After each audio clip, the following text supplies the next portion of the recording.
This show is produced by the Hartman Media Company. For more information and links to all our great podcasts, visit hartmanmedia.com. Welcome to the Holistic Survival Show with Jason Hartman. The economic storm brewing around the world is set to spill into all aspects of our lives. Are you prepared?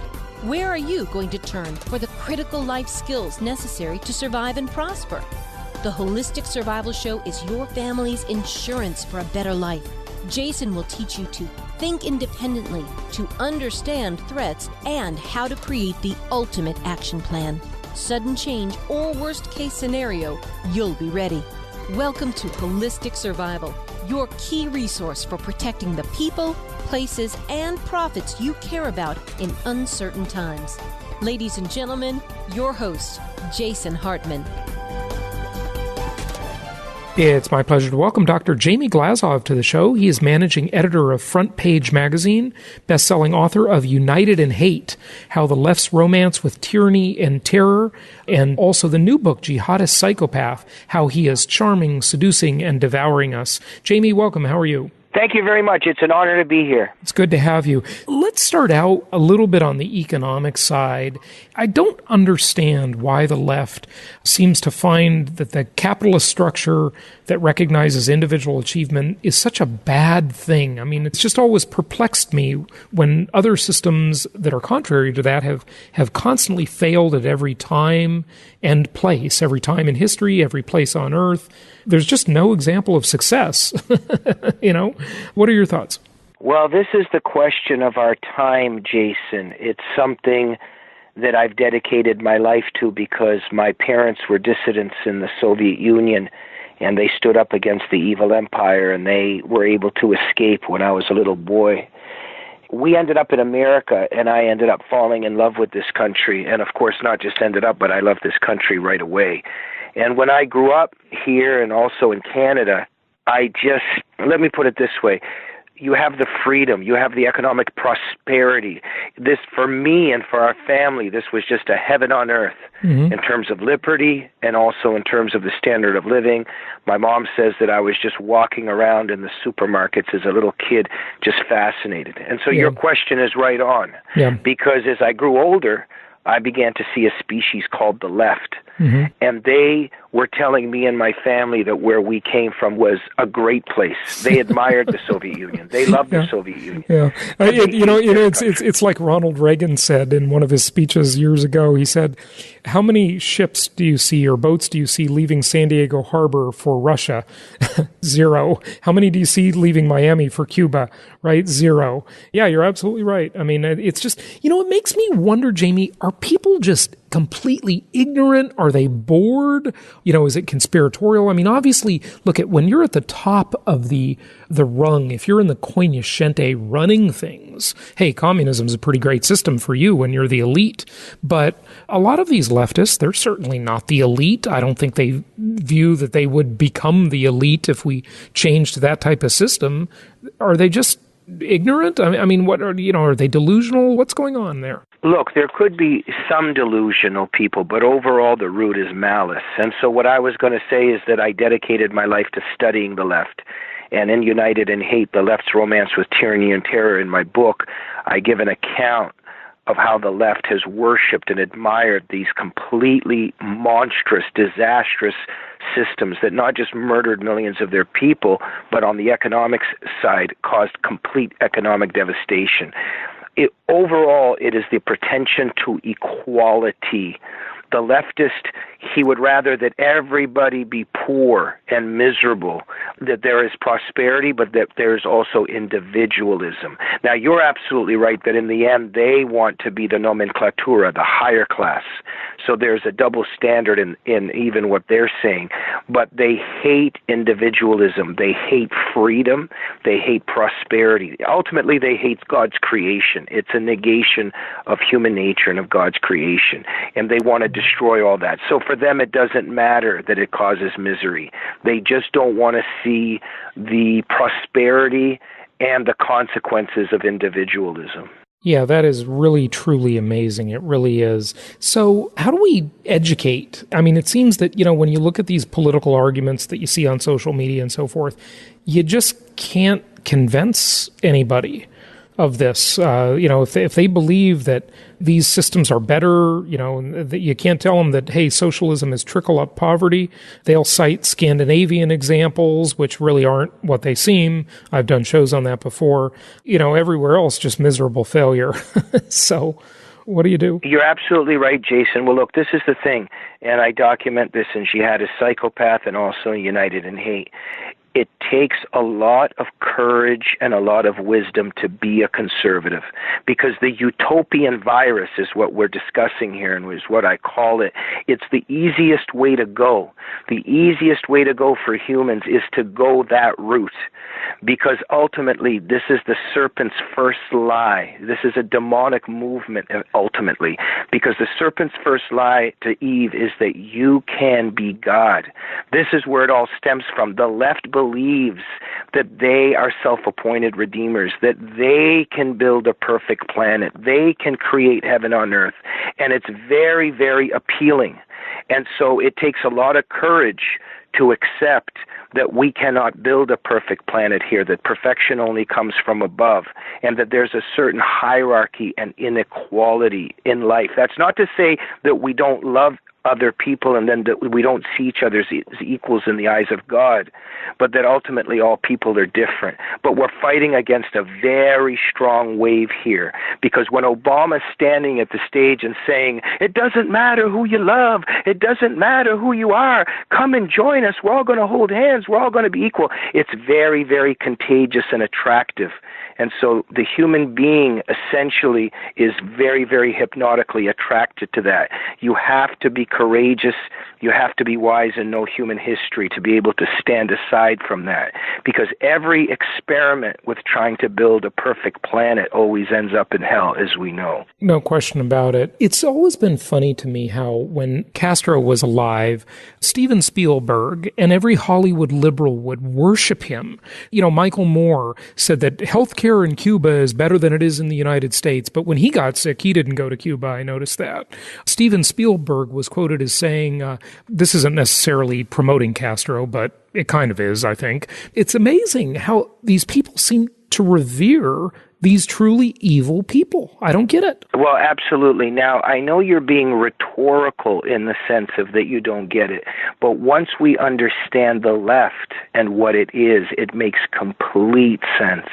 And so in United in Hate, I document exactly what you're talking about, because I was always fascinated with the left's romance, with the entities that will ultimately devour and extinguish them.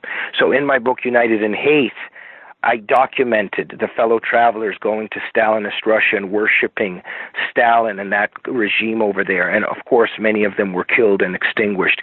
Then I studied, and in that book, I showed the fellow traveling to Maoist China and to Castro's Cuba and to North Vietnam, et cetera, et cetera, et cetera. Jason, in the end, what this is it's a hatred of man for what and who he is. It's a hatred of human nature, and it's a hatred of the human condition. And ultimately, it's a hatred of self. The leftist ultimately is trying to shed himself of his own unwanted self, because they're trying to create an earthly paradise where humans ultimately cannot be who they are. And I know that sounds, we have to dissect it because maybe it's a little too, quote-unquote, blurry when we say it, but it explains completely why the leftist intellectuals would go to Castro's Cuba, a regime that extinguishes and executes intellectuals. And so there's a death wish here on the left, and it completely explains why a Jewish man like Noam Chomsky would travel to Lebanon and embrace Nasrallah when Hezbollah wants to kill all Jews. I had Noam Chomsky on the show, yeah. Yeah, and it explains why leftist feminists today worship Islamic supremacism which would extinguish them within 40 seconds of contact. And not only that, but the gay community, same concept, right? These things are so nonsensical, it just doesn't make any sense to me. I mean, I saw a cartoon that referenced that, and it was kind of like they give them a pass and say, well, that's just their culture. But if you're a Republican, God, you're much more evil than, Right. So, Jason, again, I repeat, when you say it doesn't make sense, let's say to you, it's a great thing to say in terms of saying how pathological it is. But once we understand what the left is, it makes complete sense. I'll just to crystallize the thing here. Yeah. Leftists want to destroy their own host capitalist society. Their ultimate goal is to destroy this society, the capitalist democratic society. That's their goal. So therefore, they have to be in romance and to dance and to flirt with adversary cultures, adversary ideologies. The sociologist Paul Hollander has documented this. David Horowitz has documented this, and I've dedicated my life to showing this and documenting it as well. So therefore, when Asia Bibi, a Christian woman, is in prison in Pakistani jails for 8 years right now just for touching a cup, you would think that Joy Behar and Chelsea Handler and Kathy Griffin would say something on her behalf because they're supposed to be feminists. However, if they do that, they will be admitting that there's an adversary culture and an adversary ideology that is worse than ours, that is evil. If they make that step, they would have to admit that our society is superior, that our society is worth defending and protecting. They cannot do that because it completely eliminates their goal of destroying our civilization. Therefore, the victims of an adversary culture have to be pushed into invisibility. So they have to deny the victims of communism and of jihad and Sharia, and they have to be on the side of the persecutors of those victims.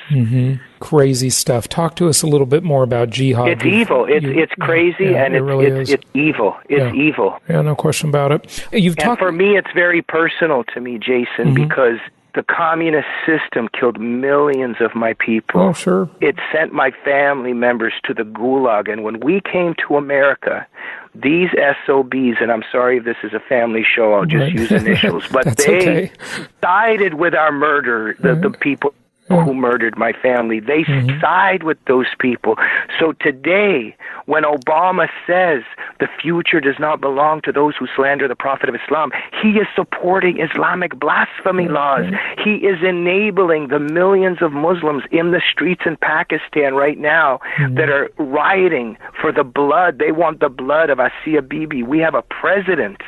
And we had a president, thank God that that's past tense, that was on the side of those monsters. And thank God for President Donald Trump, because now he's in the way of the unholy alliance, which is Islam and the left. Okay, so talk to us a little bit more about your latest book, if you would. You've got some interesting chapter headings in there, but I'll let you take it where you want. Well, I'm dealing exactly with what you're discussing, and when you're saying, does this make any sense? What's going on? Because I've dedicated my whole life to trying to understand this. And so we have a surrender taking place right now. We have Laura Loomer that's standing up against Sharia and Jihad that's kicked off Twitter. We have Tommy Robinson that's kicked off Twitter. And when we talk about Twitter, some people say, oh, well, that's just social media. No. Social media is crucial, and it also reflects what's happening in the rest of society. Sure it does. Yeah, these Robert Spencer and Pamela Geller can't come into the United Kingdom because they're against jihad, but jihadists are allowed into the United Kingdom. So I could go on and on, but look, in terms of Jihadist Psychopath, let me put it this way. I studied psychopaths for years. I studied psychopathy. And all of us, by the way, once you read the book, you'll realize, if you haven't by now, that you've been in the web of a psychopath. It could be somebody you work with. It could be a relative. It could be a neighbor. But I studied how psychopaths romance and charm and devour their victims, and they have a certain step-by-step process. As I was studying the jihadist takeover of our society, I noticed that in every single step, it is the exact same thing that psychopaths do to their victims.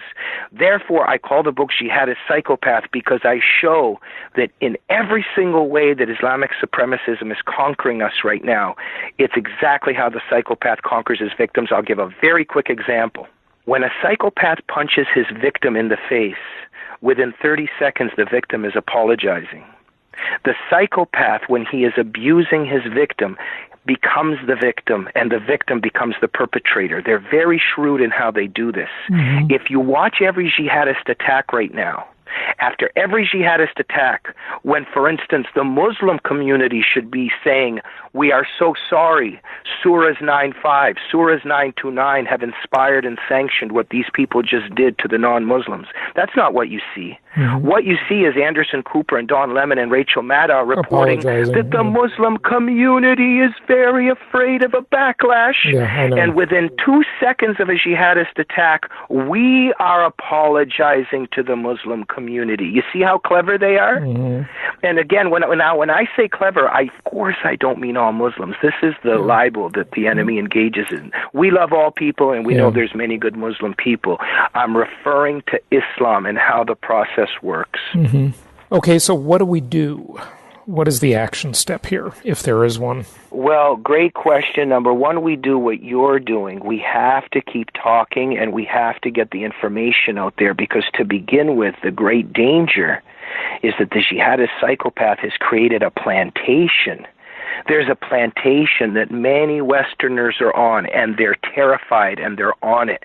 Because, you see, the jihadist psychopath is ruthless. The left in Islam, the plantation that they've built, you even dare engage in a thought crime, which is, for instance, that Islam is a violent religion and has violent passages that sanction jihad. If you say anything like that, you are now labeled a white supremacist and a racist and a bigot and all those things that they do.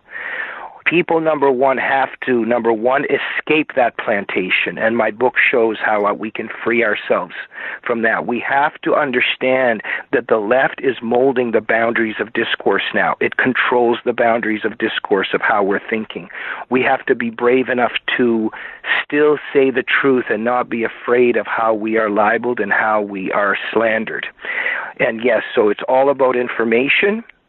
And we also have to support the good people like Donald Trump that are in their way.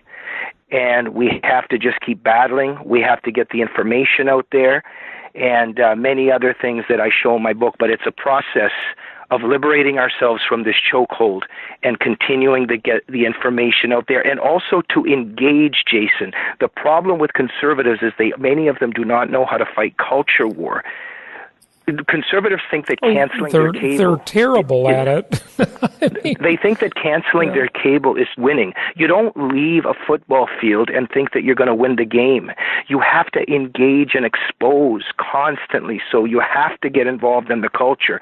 I know so many conservatives that when I talk to them about what I do, they go, oh yeah, well, I'll shoot a jihadist if he comes to my front doorstep.